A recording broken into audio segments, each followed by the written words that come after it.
은정아, 다시 한 번만 제발. 나 좀 도와줘. 제발. 저를 버리고 떠났던 남자가 제 빵집 문 앞에서 무릎을 꿇듯 애원하고 있었습니다. 2년 전 그는 이혼 서류를 식탁에 던지며 말했죠. 우리 끝내자. 나 다른 여자랑 살 거야. 그리고 모든 재산을 챙겨 떠났습니다. 남은 건 빚더미와 텅 빈 통장뿐이었어요. 하지만 지금 그 남자가 제 앞에 서 있습니다. 초라한 모습으로요. 저는 복수를 계획한 적이 없습니다. 다만 살아남기 위해 발버둥 쳤을 뿐이에요. 오븐 하나로 시작해서 빵을 굽고 또 구웠죠. 그런데 신기하게도 세상이 저를 그의 위에 올려놓았습니다. 회색 정장을 입은 그는 한참을 망설이다 가게 문을 열었어요. 갓 구운 빵 냄새가 흘러나오자 그의 눈빛이 흔들렸습니다. 소담당이라는 간판을 올려다보는 그의 어깨가 축 처져 있었죠. 저는 그가 누구인지 단번에 알아봤습니다. 25년을 함께 산 사람이었으니까요. 하지만 이제 그는 제 남편이 아니었습니다. 그저 납품 거래를 부탁하러 온 한 명의 사업가일 뿐이었어요. 그가 천천히 다가왔습니다. 예전처럼 당당하지 못했어요. 눈앞의 여자가 더 이상 자신에게 의지하던 그 아내가 아니라는 걸 알았겠죠. 환한 조명 아래 저는 깔끔한 앞치마를 두르고 단단하게 서 있었습니다. 저는 아무 말 없이 커피잔을 카운터에 내려놓았습니다. 그 소리가 고요한 가게 안에 또렷하게 울려 퍼졌어요. 마치 2년이라는 시간의 무게처럼 묵직했습니다. 어떻게 이런 일이 가능할까요? 모든 걸 빼앗아간 남자가 이제 제게 손을 내밀고 있는 겁니다. 세상은 정말 알 수 없는 곳이더군요. 제가 바닥에서 기어 올라온 그 시간 동안 그는 반대로 추락하고 있었던 겁니다. 이 이야기를 들으시기 전에 구독과 좋아요 버튼을 눌러주시면 더 많은 분들께 용기를 전할 수 있습니다. 그럼 처음부터 차근차근 들려드릴게요. 제가 어떻게 지옥에서 벗어났는지, 그리고 그 남자가 어떻게 제 앞에 무릎을 꿇게 되었는지를요. 모든 건 그날 저녁 식탁에서 시작되었습니다. 아니, 어쩌면 그보다 훨씬 전부터 조금씩 무너지고 있었는지도 모르죠. 저는 단지 보지 않으려 했을 뿐입니다. 남편 성우는 평소와 다름없이 집에 들어왔습니다. 하지만 그날따라 표정이 달랐어요. 무언가 결심한 사람의 얼굴이었죠. 그는 가방에서 서류 봉투를 꺼내 식탁 위에 조용히 놓았습니다. 저는 아무것도 모른 채 물었어요. 그가 봉투를 열어 서류를 펼쳐 보였습니다. 차가운 종이 위에는 이미 그의 서명과 인감 도장이 선명하게 찍혀 있었어요. 이혼 서류였습니다. 우리 이제 끝내자. 나 세라랑 살 거야. 그 말을 들은 순간 세상이 멈춘 것 같았어요. 세라. 그의 회사 후배였죠. 저보다 10살은 어린 여자였습니다. 저는 알고 있었어요. 그가 요즘 늦게 들어오는 것도, 주말에 골프 간다며 집을 비우는 것도. 하지만 설마 했죠. 설마 이렇게까지 할까?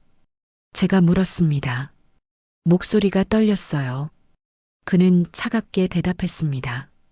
25년을 함께 산 부부가 나누는 마지막 대화치고는 너무나 건조했어요. 저는 손끝이 떨렸지만 애써 침착함을 유지했습니다. 결혼 반지를 천천히 빼서 서류 위에 올려놓았어요. 알았어. 행복하게 살아. 저는 그를 붙잡지 않았습니다. 울지도 않았어요. 다만 반지가 서류 위에서 작게 부딪히는 소리만 들렸죠. 그는 반지를 힐끗 보더니 고개를 돌렸습니다. 마지막으로 한마디를 남기고 현관문을 나섰어요. 문이 닫히자 부엌의 시계 초침 소리만 똑딱똑딱 울렸습니다. 세상이 멈춘 듯한 정적 속에서 저는 그제야 눈물을 흘렸습니다. 반지는 서류 위에서 형광등 불빛을 받아 차갑게 반짝였어요. 25년의 세월이 이렇게 한순간에 끝나는구나. 저는 그날 밤 식탁에 엎드려 한참을 울었습니다. 하지만 그때의 저는 몰랐어요. 진짜 지옥은 이제부터라는 걸요. 며칠 후 변호사에게서 연락이 왔습니다. 재산 분할이 복잡하다는 내용이었어요. 집도 남편 명의고 사업빚도 있다고 했습니다. 저는 깜짝 놀라 되물었죠. 변호사는 회사 운영 자금으로 대출받은 게 있는데 제 명의로도 연대 보증이 되어 있다고 설명했습니다. 그제야 알았습니다. 집도 통장도 모든 게 그의 명의였다는 걸요. 그리고 저는 빚만 떠안게 되었다는 걸. 그는 교묘하게 준비했던 겁니다. 새 삶을 시작하기 위해 모든 짐을 제게 넘기고 깨끗하게 떠난 거였어요. 통장 잔고를 확인했을 때 12,000원이 전부였습니다. 25년 동안 살림하고 알뜰하게 모은 돈은 모두 그가 인출해간 뒤였죠. 전화기는 하루에도 몇 번씩 울렸습니다. 카드사, 대출사, 독촉 전화뿐이었어요. 낯선 사람들이 제 이름을 부르며 돈을 갚으라고 협박했습니다. 그날 저녁 저는 낡은 전기밥솥으로 찬밥을 데워 먹었습니다. 반찬도 없이 김치 한 조각으로 끼니를 때웠죠. 창밖에는 겨울비가 내리고 있었어요. 빗방울이 유리창을 타고 흐르듯 제 눈에서도 눈물이 멈추지 않고 흘러내렸습니다.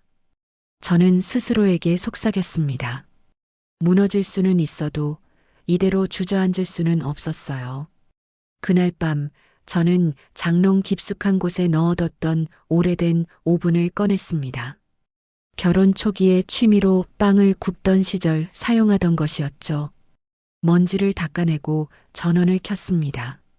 오렌지빛 불빛이 작게 켜졌어요. 그 작은 불빛이 어둠 속에서 희망처럼 빛났습니다. 저는 그 불빛을 한참 바라봤습니다. 따뜻했어요. 세상이 차갑게 저를 외면할 때 그 작은 불빛만은 저를 포기하지 않았습니다. 그것이 제 새로운 삶의 첫 불빛이었습니다. 이혼 한 달 후 저는 집에서 쫓겨났습니다. 집주인이 전세금 반환을 요구했지만 돌려줄 돈이 없었거든요. 그 돈도 이미 성우가 빼돌린 뒤였습니다. 짐을 싸는데 정말 가져갈 게 없더군요. 옷 몇 벌, 바래진 사진첩, 그리고 그 오래된 오븐. 그게 25년 결혼 생활의 전부였습니다. 친구 미선이 소개해준 작은 고시원으로 이사했어요. 3평도 안 되는 좁은 방이었지만 그나마 잠자리가 있다는 게 감사했죠. 침대 하나, 작은 책상 하나가 전부인 공간이었습니다. 화장실도 공용이었고 샤워실은 복도 끝에 있었어요. 밤마다 낯선 사람들의 발소리가 들렸습니다. 고시원 복도 끝에 공용 주방이 있었습니다. 저는 그곳에서 매일 밤 빵을 구웠어요. 다른 사람들이 다 자고 난 새벽 시간 조용히 반죽을 치댔습니다. 처음 만든 빵은 정말 형편없었어요. 너무 딱딱해서 이가 부러질 뻔했죠. 반죽도 울퉁불퉁했고 맛도 이상했습니다. 미선이 찾아와 한 입 베어 물고는 얼굴을 찡그렸습니다. 저는 애써 웃으며 대답했지만 사실 자신이 없었어요. 하지만 포기할 순 없었습니다. 이게 제가 할 수 있는 유일한 일이었으니까요. 다른 기술도 없고 경력도 없는 50대 여자가 할 수 있는 일이 뭐가 있겠어요. 매일 밤 반죽을 치대고 발효시키고 굽는 과정을 반복했습니다. 손가락에 물집이 잡히고 터졌어요. 밀가루 가루가 눈에 들어가 따갑고 오븐 열기에 얼굴이 빨갛게 익었죠. 좁은 공용 주방은 환기도 안 돼서 숨이 막힐 것 같았습니다. 하지만 신기하게도 시간이 지나면서 손끝에 감각이 생겼습니다. 밤마다 실패한 빵들이 쌓여갔어요. 너무 딱딱하거나 너무 질척하거나 타버리거나 저는 그 빵들을 보며 울기도 했습니다. 왜 이렇게 안 될까? 왜 제 인생은 이렇게 꼬인 걸까? 하지만 다음 날이면 다시 일어나 반죽을 시작했어요. 2달째 되던 어느 날이었습니다. 미선이 제 빵을 들고 동네 카페에 가져갔어요. 카페 사장님이 맛을 보더니 좋은 반응을 보였다고 합니다. 미선이 그 말을 전해줬을 때 저는 울컥했습니다. 처음으로 누군가 제 빵을 인정해 준 거였어요. 카페 사장님은 매일 20개씩 사가기로 했습니다. 하루 수익이 2만 원. 별것 아닌 것 같지만 그게 제겐 희망이었습니다. 제 손으로 번 첫 돈이었거든요. 그날 밤 저는 2만 원을 꼭 쥐고 한참을 울었습니다. 미선이 신나서 말했습니다. 그녀는 제가 무너졌을 때 유일하게 손을 내밀어 준 사람이었어요. 이혼 사실을 알고도 외면하지 않고 매일 고시원으로 찾아와 격려해줬죠. 친구라는 게 이런 거구나 싶었습니다. 저는 감사하다고 말했습니다. 미선은 우리가 30년 지기라며 웃었어요. 저희는 고시원 주방 바닥에 앉아 소주잔을 부딪혔습니다. 소주 한 병이 전부였지만 그날만큼은 세상을 다 가진 기분이었어요. 3달이 지나자 단골 손님이 생기기 시작했습니다. 카페 손님들이 제 빵을 좋아한다는 소문이 퍼진 거예요. 하루 쉰게 팔리던 빵이 100개, 200개로 늘어났습니다. 미선이 SNS에 제 이야기를 올렸는데 위로의 빵집이라는 별명이 붙으면서 사람들이 더 찾기 시작했어요. 손님들이 쪽지를 남기기 시작했습니다.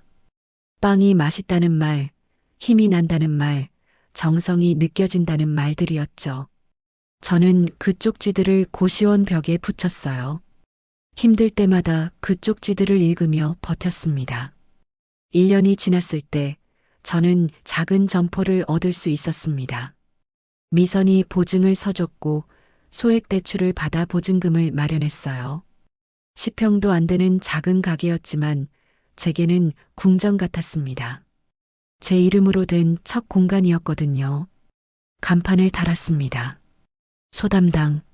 소담스럽고 담백한 우리 집 빵이라는 뜻이었어요.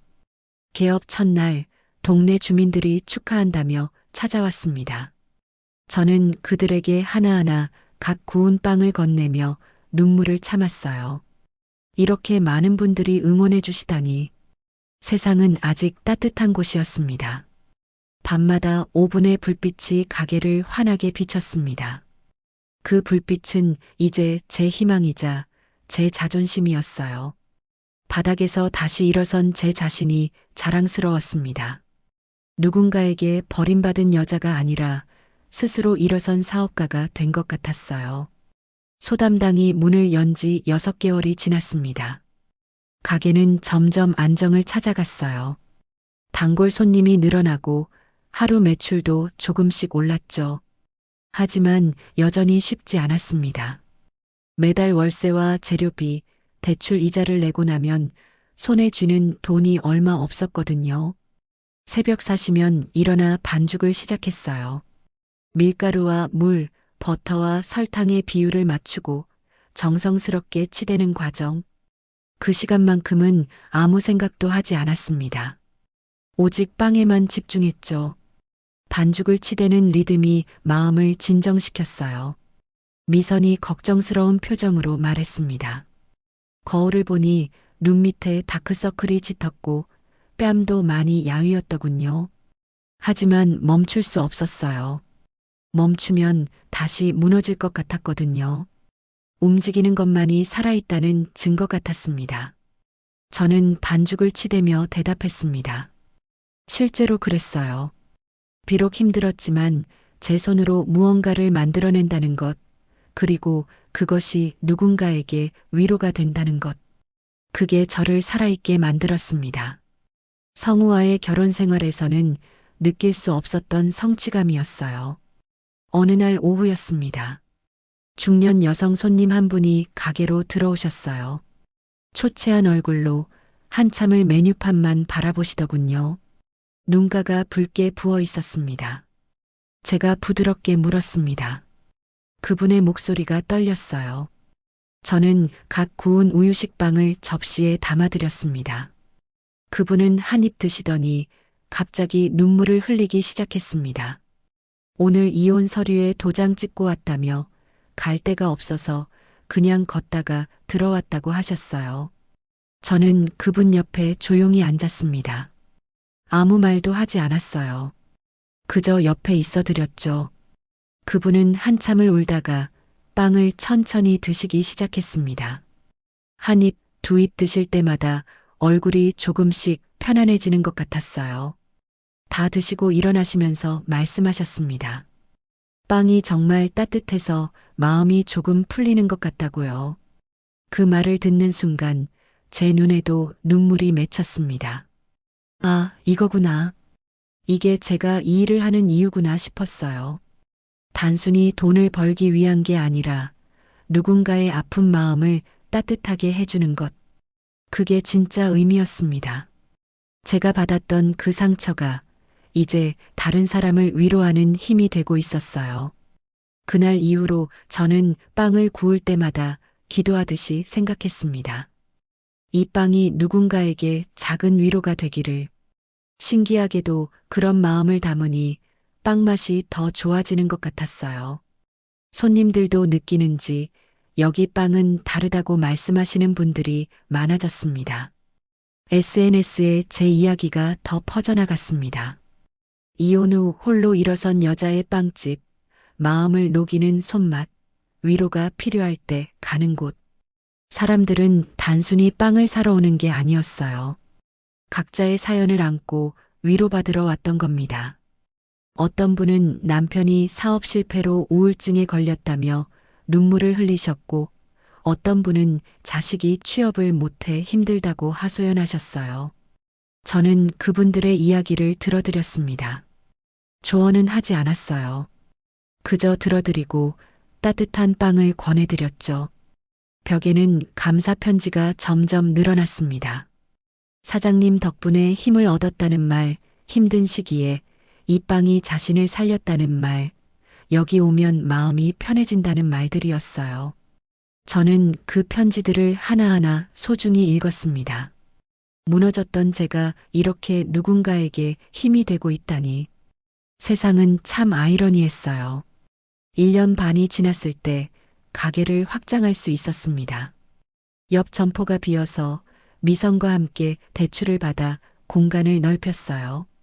이제 손님들이 앉아서 빵을 먹을 수 있는 작은 카페 공간도 마련했습니다. 직원도 2명 고용했어요. 이제 저 혼자만의 가게가 아니었죠. 저는 감사하다고 미선이 없었으면 불가능했다고 대답했어요. 저희는 껴안고 한참을 울었습니다. 바닥까지 내려갔던 제가 이렇게 다시 올라올 수 있었던 건 미선이라는 친구가 있었기 때문이었습니다. 그날 밤 저는 확장된 가게를 혼자 천천히 둘러봤습니다. 새로 들인 큰 오븐에서 불빛이 환하게 빛나고 있었어요. 예전 고시원 공용 주방에서 쓰던 작은 오븐과는 비교할 수 없을 만큼 컸죠. 그 불빛을 보며 생각했습니다. 나는 해냈어. 정말 해냈어. 창밖으로 밤거리가 보였습니다. 불빛들이 반짝이고 사람들이 오가고 있었어요. 그 풍경이 예전과는 다르게 느껴졌습니다. 세상이 저를 외면하던 그때와 달리 이제 저도 이 세상의 일부로 당당히 서 있는 기분이었어요. 하지만 저는 그때 몰랐습니다. 진짜 시험은 이제부터라는 걸요. 세상은 제게 또 다른 선물을 준비하고 있었습니다. 아니, 어쩌면 시험이라고 해야 할지도 모르겠네요. 가게를 확장한 지 3개월 후 뜻밖의 연락이 왔습니다. 구청 사회복지과에서 전화가 온 거예요. 소담당이 구청 복지납품업체로 선정되었다는 내용이었습니다. 순간 믿기지 않았어요. 복지납품업체라면 구청 산하복지관, 경로당, 어린이집 등에 정기적으로 빵을 공급하는 거였거든요. 안정적인 매출이 보장되는 작은 빵집에게는 꿈 같은 기회였죠. 담당자는 공개 입찰을 진행했는데 소담당의 품질 평가 점수가 가장 높았다고 설명했습니다. 특히 시식평가에서 심사위원들 반응이 아주 좋았다고 했어요. 전화를 끊고 나서 저는 그 자리에 주저앉았습니다. 눈물이 주르륵 흘러내렸어요. 이렇게 인정받는다는 게, 이렇게 떳떳하게 선택받는다는 게 얼마나 감격스러운 일인지, 아무도 저를 믿어주지 않던 그때를 생각하면 이건 정말 기적 같은 일이었습니다. 미선이 달려와 저를 껴안았습니다. 저희는 가게 안에서 한참을 울고 웃었어요. 직원들도 함께 기뻐해줬죠. 그날 저녁 저희는 작은 축하 파티를 열었습니다. 며칠 후 구청에서 담당 공무원이 방문했습니다. 서류 한 뭉치를 건네며 설명했어요. 납품처 목록이었습니다. 총 15곳이고 매주 정기 납품하면 된다고 했죠. 계약 기간은 1년이고 품질 유지하면 자동 갱신된다고 했습니다. 저는 서류를 넘기며 납품처를 확인했습니다. 구립복지관, 경로당, 어린이집 이름들이 쭉 나열되어 있었어요. 그런데 그 목록 중간쯤에서 제 손이 멈췄습니다. BL푸드 대표 최성우. 심장이 멎는 것 같았어요. BL푸드 성우의 회사였습니다. 그가 이혼 후 새아내 세라와 함께 차린 식자재 유통회사였죠. 구청 복지급식을 담당하는 업체 중 하나였던 겁니다. 그러니까 제가 빵을 납품하면 BL푸드를 통해 각 복지시설로 전달되는 시스템이었어요. 공무원이 걱정스럽게 물었습니다. 저는 애써 웃으며 괜찮다고 대답했지만 손이 떨렸어요. 이게 무슨 운명의 장난인가 싶었습니다. 세상이 이렇게 좁을 수가 있나요? 공무원이 돌아간 후 미선에게 말했습니다. 납품처 목록에 성우 회사가 있다고요. 미선의 얼굴이 굳었습니다. 저는 한참을 고민했어요. 이 기회를 포기할 수는 없었습니다. 하지만 성우를 다시 만난다는 게 두려웠죠. 미선이 말했습니다. 그냥 진행하라고. 이미 저는 완전히 다른 사람이라고요. 떳떳하게 일만 하면 된다고 했습니다. 미선의 말이 맞았어요. 저는 더 이상 2년 전에 그 초라한 여자가 아니었습니다. 제 손으로 가게를 일으켰고 정당하게 선택받은 사업가였어요. 저는 결심했습니다. 신경 안 쓰고 그냥 일만 하기로요. 하지만 서류를 내려놓으면서도 마음 한켠이 묘하게 떨렸습니다. 두려움이었을까요? 아니면 기대였을까요? 제 자신도 잘 모르겠었어요. 그날 밤 저는 계약서를 읽고 또 읽었습니다. BL푸드라는 이름이 자꾸 눈에 들어왔어요. 이 세상은 참 돌고 도는구나 싶었습니다.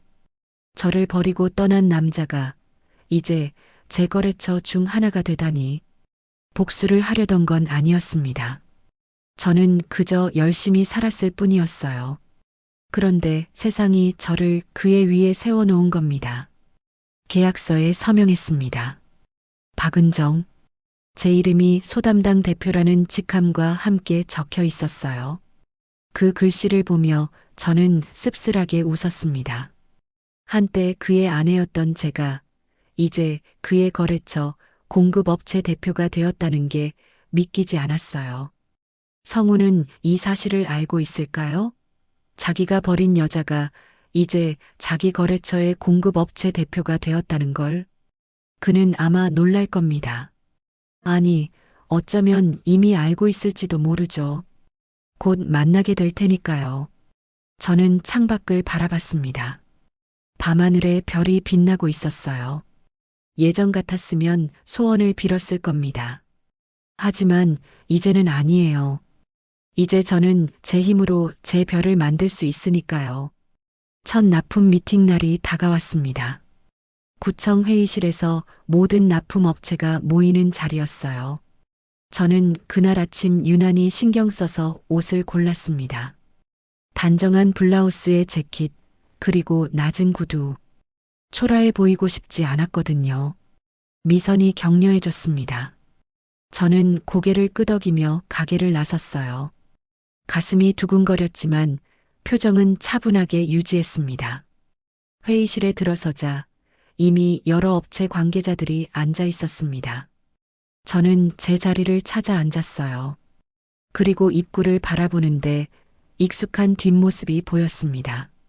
성우였습니다.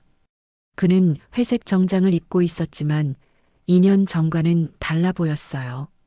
어깨가 축 처져 있었고 얼굴도 많이 상한 것 같았죠. 머리숱도 줄어들었고 걸음걸이도 예전처럼 당당하지 않았습니다. 그가 천천히 돌아서서 자리를 찾다가 저와 눈이 마주쳤습니다. 그의 눈이 크게 떠졌어요. 믿을 수 없다는 표정이었죠. 저는 조용히 고개를 끄덕여 인사했습니다. 감정을 드러내지 않으려 애썼어요. 그는 멍하니 저를 바라보다가 어색하게 고개를 숙였습니다. 회의가 시작되었습니다. 각 업체별로 소개하는 시간이었죠. 차례가 돌아와 저는 일어섰습니다. 담당 공무원이 설명을 덧붙였어요. 소담당은 이번 입찰에서 최고 점수를 받은 업체라고 앞으로 좋은 협력 부탁한다고 말했습니다. 성우는 저를 멍하니 바라보고 있었어요. 믿기지 않는다는 표정이었죠. 그가 알던 은정은 집에서 밥만 하던 평범한 주부였으니까요. 대표라는 직함을 가진 사업가가 되리라곤 상상도 못했겠죠. 회의가 끝나고 사람들이 하나둘 자리를 뜨기 시작했습니다. 저도 서류를 정리하며 일어서려는데 성우가 다가왔어요. 조심스럽게 이름을 불렀습니다. 저는 정중하게 호칭을 바꿔 불렀어요. 최 대표님이라고요. 그의 얼굴이 굳었습니다. 그가 물었습니다. 빵집을 한다는 게 믿기지 않는다는 투였어요. 저는 담담하게 대답했습니다. 보시다시피라고 저도 먹고 살아야 한다고요. 제 목소리는 흔들림 없이 차분했습니다. 그가 마른 침을 삼키며 말했어요. 이렇게 다시 보게 될 줄은 몰랐다고, 신기하다고요. 저는 차갑게 말을 끊었습니다. 업무상 만남이라고 개인적인 이야기는 사양하겠다고 했어요. 그가 당황한 표정으로 주변을 둘러봤습니다. 나중에 따로 연락하자고 말하려 했지만 저는 그것마저 정중히 거절했어요. 업무는 공식 채널로 부탁한다고 먼저 실례하겠다고 말했습니다. 그리고 뒤도 돌아보지 않고 회의실을 나왔어요. 심장이 쿵쾅거렸지만 표정 관리는 완벽히 했습니다. 복도를 걸어 나오면서 손이 떨렸어요. 하지만 동시에 이상한 쾌감도 느껴졌습니다. 제가 그를 거절한 거예요. 예전에는 상상도 못했던 일이었죠. 가게로 돌아오자 미선이 달려왔습니다. 저는 봤다고 하지만 아무렇지 않았다고 대답했어요. 그건 거짓말이 아니었습니다. 예전 같았으면 울고불고 했을 텐데 이제는 그냥 지나간 사람일 뿐이었어요. 저는 이미 훨씬 단단해져 있었거든요. 며칠 후 BL푸드 쪽에서 연락이 왔습니다. 납품 일정 조율을 위한 추가 미팅 요청이었어요. 저는 직원을 보내려 했는데 상대방이 대표끼리 만나자고 고집했습니다. 어쩔 수 없이 약속을 잡았어요. BL푸드 사무실로 가는 길, 저는 긴장하지 않으려 애썼습니다. 하지만 마음 한구석이 묘하게 떨렸어요. 사무실은 생각보다 초라했습니다. 작은 건물의 2층이었고 직원도 몇 명 없어 보였죠. 성우가 직접 문을 열어줬습니다. 어색하게 인사했어요. 저는 사무실을 둘러봤습니다. 한쪽 책상 위에 세라로 보이는 여자의 사진이 있었죠. 젊고 예쁜 여자였어요. 하지만 아무 감정도 들지 않았습니다. 그저 타인일 뿐이었어요. 저는 서류를 펼치며 사무적으로 물었습니다. 납품 일정 이야기만 하자고요. 성우는 한참 저를 바라보다가 입을 열었습니다. 그동안 어떻게 지냈냐고 개인적인 질문을 던졌어요. 저는 단호하게 말했습니다. 업무 이야기만 하자고요.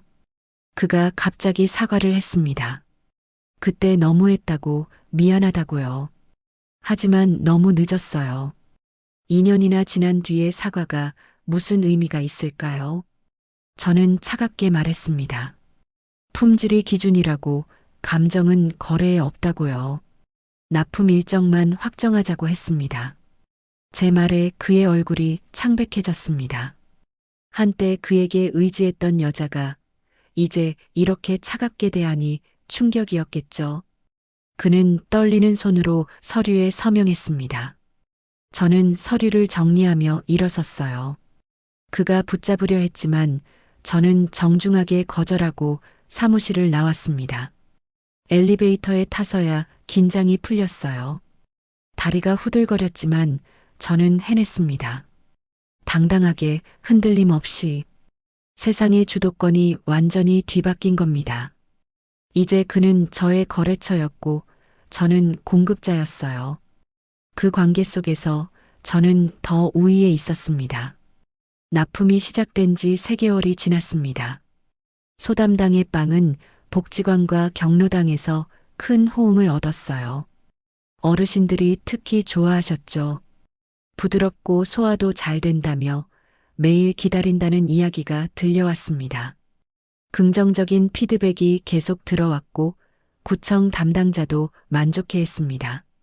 반면 BL푸드를 통해 공급되던 다른 식자재들은 불만이 많았어요. 맛도 없고 양도 적고 신선도도 떨어진다는 민원이 쏟아졌습니다. 소문이 퍼지면서 구청에서 BL푸드 쪽에 경고가 들어갔다고 들었습니다. 품질 개선을 하지 않으면 계약 해지라는 통보였죠. 저는 그 소식을 듣고 복잡한 심정이었어요. 동정심이 들었다가도 이건 그가 자초한 일이라는 생각이 들었습니다. 어느 날 저녁 성우에게서 전화가 왔습니다. 목소리가 절박했어요. 제발 만나달라고 도와달라고 했습니다. 저는 한숨을 쉬며 대답했어요. 업무 시간에 사무실로 오라고요. 그는 개인적으로 만나고 싶다고 했지만 저는 단호하게 거절했습니다. 하지만 그의 목소리가 너무 떨려서 결국 가게 문 닫는 시간에 잠깐 만나기로 했어요. 그날 저녁 성우가 가게로 왔습니다. 정장은 구겨져 있었고 얼굴은 초췌했어요. 한눈에 봐도 일이 잘 안 풀리고 있다는 게 보였죠. 저는 담담하게 커피를 내려 건넸습니다. 그가 한 모금 마시고 입을 열었어요. 회사가 어렵다고 구청에서 계약 해지 통보가 왔다고 했습니다. 저는 품질 문제 아니냐고 물었어요. 그는 고개를 끄덕였습니다. 요즘 거래처들이 다 떠나가고 있다고 자금난도 심하다고 했어요. 그는 말을 잇지 못했습니다. 한동안 침묵이 흘렀어요. 저는 직접적으로 물었습니다. 그래서 나한테 뭘 바라냐고요. 그가 말했습니다. 혹시 구청 쪽에 한마디만 해줄 수 있냐고 자기 회사 좀 봐달라고 말해달라고요. 저는 헛웃음이 나왔어요. 제가요? 제가 왜 그래야 하냐고 되물었습니다. 그가 말했습니다. 그래도 부부였지 않냐고 25년을 함께 살았지 않냐고요. 저는 그의 말을 끊었습니다. 25년을 함께 산 사람이 이혼 서류 한 장 던지고 떠날 때 뭐라고 했는지 기억하냐고 물었어요. 끝내자고 했잖냐고 그때 이미 끝난 거라고 말했습니다. 성우의 얼굴이 하얗게 질렸습니다. 저는 계속 말했어요. 저는 그에게 아무것도 바란 적 없다고 복수하려고 한 적도 없다고요. 그저 제 일을 열심히 했을 뿐이라고 했습니다. 품질이 좋으면 계약이 유지되고 나쁘면 해지되는 거라고 그게 사업이라고 감정 섞을 일이 아니라고 차분하게 설명했어요. 그가 고개를 떨구었습니다. 미안하다고 정말 미안하다고 반복했어요. 저는 창밖을 바라봤습니다. 저녁 노을이 지고 있었어요. 저는 조언을 했습니다.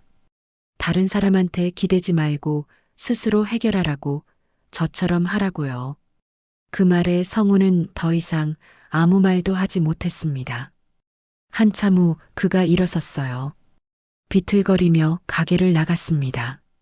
뒷모습이 처량해 보였지만 저는 동정하지 않았어요. 그는 스스로 선택한 결과를 맞이하고 있을 뿐이었으니까요. 한 달 후 BL푸드 폐업 공고가 구청 게시판에 올라왔습니다. 결국 회사 문을 닫은 거였어요. 미선이 그 소식을 전해줬을 때 저는 아무 말도 하지 못했습니다. 복잡한 감정이 밀려왔어요. 그리고 얼마 후 들리는 소문에 의하면 세라가 성우를 떠났다고 했습니다.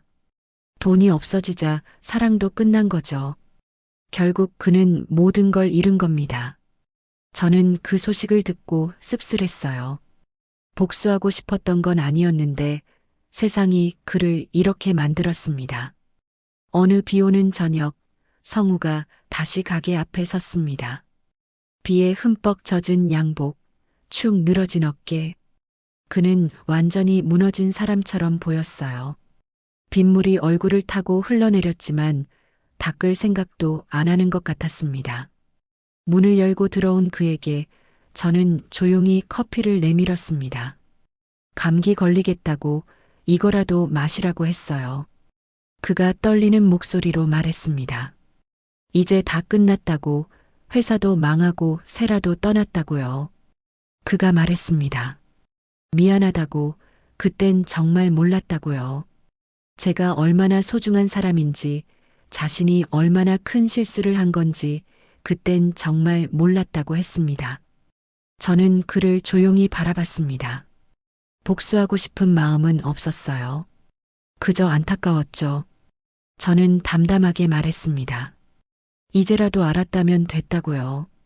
인생은 오븐 같다고, 한 번 식어도 다시 달궈지면 된다고 말했어요. 최 대표님도 다시 시작하라고 응원하겠다고 했습니다. 그가 눈물을 흘렸습니다. 한참을 울더니 커피를 다 마시고 일어섰어요. 저는 더 이상 아무 말도 하지 않았습니다. 그에게 필요한 건 위로가 아니라 스스로 일어설 용기였으니까요. 그날 이후로 성우는 다시 나타나지 않았습니다. 어디로 갔는지, 어떻게 사는지 알 수 없었어요. 하지만 저는 더 이상 궁금하지도 않았습니다. 그는 이제 정말로 과거가 되었으니까요. 세상이 그를 심판했고 저는 그저 제 길을 갔을 뿐이었습니다. 복수는 하지 않았지만 세상이 대신 해준 셈이었어요. 새벽 5시 알람이 울렸습니다. 여전히 이른 시간이지만 이제 익숙해졌어요. 저는 가게로 향했습니다. 거리는 아직 고요했고 하늘은 조금씩 밝아지고 있었어요. 오븐의 예열 버튼을 누르고 반죽을 꺼내 정성스럽게 빚기 시작했습니다. 어느새 3년 차에 접어든 소담당. 이제는 직원도 5명으로 늘었고 지점도 하나 더 냈습니다. 제 손 하나로 시작한 가게가 이렇게 커졌어요. 아침 햇살이 가게 안으로 들어왔습니다. 오븐 안에서는 따뜻한 빵이 노릇노릇하게 구워지고 있었어요. 그 모습을 보며 저는 가끔 생각합니다. 만약 성우가 저를 버리지 않았다면 어땠을까요? 아마 저는 여전히 그저 평범한 주부로 살고 있었을 거예요. 제 안에 이런 힘이 있는지도 모른 채 누군가에게 의지하며 살았겠죠. 그렇게 생각하면 그 이혼이 저에게는 오히려 선물이었는지도 모릅니다. 직원이 밝게 말했습니다. 손님들이 벌써 줄을 서 있다고요. 문을 열자 단골 손님들이 하나둘 들어왔습니다. 저는 그들의 얼굴을 하나하나 기억하고 있어요. 각자의 이야기를 가진 소중한 분들이죠. 손님들의 웃는 얼굴을 보며 저도 웃었습니다. 이게 제 행복이었어요. 누군가에게 의지하는 행복이 아니라 제 손으로 만들어가는 행복이었죠. 미선이 가게로 들어왔습니다. 오늘 구청에서 또 표창장을 준다고 했어요. 모범 납품업체래요. 저는 고맙다고 다 미선 덕분이라고 말했습니다. 미선은 아니라고, 제가 열심히 한 거라고 웃었어요. 저희는 커피를 나눠 마시며 창밖을 바라봤습니다. 햇살이 쏟아져 들어오고 벚꽃이 바람에 흩날리고 있었어요. 계절은 어느새 봄이 되어 있었습니다. 저는 가게 앞에 작은 의자를 놓고 잠시 앉았습니다. 지나가는 사람들을 바라보며 생각했어요. 복수는 하지 않았습니다. 다만 열심히 살았을 뿐이에요. 그런데 신기하게도 세상이 저를 올려주고 그를 내려놓았습니다. 성우가 버린 건 여자였지만 잃은 건 인간이었어요. 신뢰, 동반자, 평생을 함께할 사람. 그 모든 걸 그는 잃었죠. 반면 제가 얻은 건 빵만이 아니었습니다. 다시 살아갈 용기, 스스로를 믿는 힘, 그리고 혼자서도 행복할 수 있다는 자신감이었어요. 오븐에서 타이머가 울렸습니다. 빵이 다 구워진 거예요. 저는 일어나 오븐 문을 열었습니다. 따뜻한 김이 얼굴을 감쌌죠. 빵을 꺼내 식힌망에 올려놓으며 저는 미소 지었습니다. 오늘도 저는 삶의 향기를 굽고 있었습니다. 따뜻하고 정성스럽고 사랑이 담긴 빵. 그게 제 인생이었어요. 손님들이 계속 들어오고 직원들이 바쁘게 움직였습니다. 가게는 활기로 가득했죠. 저는 그 모습을 바라보며 생각했습니다. 나는 행복해. 진짜로. 무너졌던 그때 저는 다시는 일어서지 못할 것 같았어요. 하지만 일어섰습니다. 오븐 하나로 시작해서 이렇게 많은 사람들에게 사랑받는 가게를 만들었죠. 성우는 어디선가 새로운 시작을 하고 있겠죠. 저는 그가 행복하길 바랍니다. 진심으로요. 미움도 원망도 이제 없어요. 그저 지나간 인연일 뿐입니다. 해가 중천에 떴습니다. 따뜻한 빛이 가게 안구석구석을 비췄어요. 그 빛 속에서 저는 빵을 굽고 손님을 맞이하고 웃으며 하루를 보냈습니다. 이게 제 복수였어요. 무너지지 않고 다시 일어서서 행복하게 사는 것. 그게 가장 강력한 복수였습니다. 오븐의 불빛이 오늘도 따뜻하게 빛나고 있습니다. 그 빛처럼 제 인생도 따뜻하게 빛나고 있어요. 매일 아침 오븐에 불을 켜고 빵을 굽고 사람들을 만나며 그렇게 저는 오늘도 내일도 살아갈 겁니다. 웃으면서요. 이야기는 여기서 마칩니다. 하지만 제 인생은 계속됩니다. 지금까지 긴 이야기 들어주셔서 감사합니다.